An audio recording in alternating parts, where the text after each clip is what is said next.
But let's reflect now on Rishi Sunak, who, of course, is in Japan at the moment, pledging urgent guidance for schools on the issue of gender identity almost 2 months ago. But the teachers, and the head teachers in particular, say they're still waiting.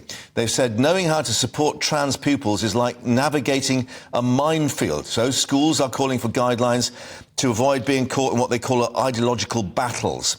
Let's get more with transgender teacher and journalist Debbie Hayton, who can now join us. And Debbie, is it the government is trying to get this right, or are they just trying to shy away, do you think? Well, I think they're shying away. We were first promised some guidance 5 years ago. Then we've been promised and promised, and finally for the summer term, and it's still not here. Schools want to do the right thing for all our pupils, but without the guidance, we have to make it up as we go along, or alternatively, take advice from organisations who are keen to offer guidance, such as Stonewall or Mermaids UK. But those organisations are not in the business of offering impartial advice. Yeah.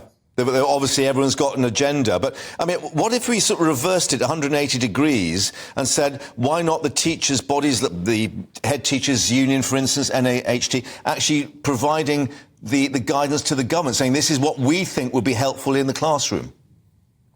Well, like teachers, head teachers aren't experts in this. We're teachers. Our job is to teach children, prepare them for exams and educate children.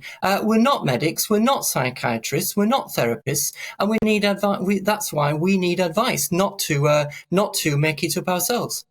And, of course, the other issue which teachers are really trying to assess how to move forward on it is what happens with the parents. Does the teacher actually talk directly to the child, not including the parent? Does the teacher go to the parent first?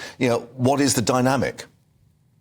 Well, you're right. This is a huge issue. If a child comes out as transgender at school, what do schools do? Is this something that we should tell the parents about, or should we not tell the parents about? And at the moment, the advice is lacking on what level we actually then involve the parents. Personally, I would think that if children are starting to involve themselves in a culture and a group which can promote child transition, then parents definitely should be told. But there is disagreement within the profession on that issue.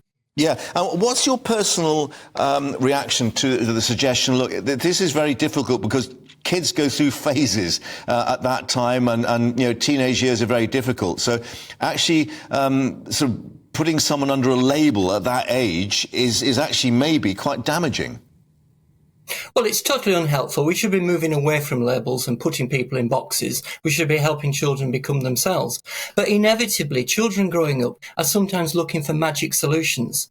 And if changing gender can be presented as a magic solution to all their problems, children are going to grasp those solutions and then worry about the consequences later. But those consequences could be very, very profound for those children. OK, Debbie, thank you very much indeed. But I think you just indicated what a complex thing it is for both the government and the teachers. But thanks for updating us with your view.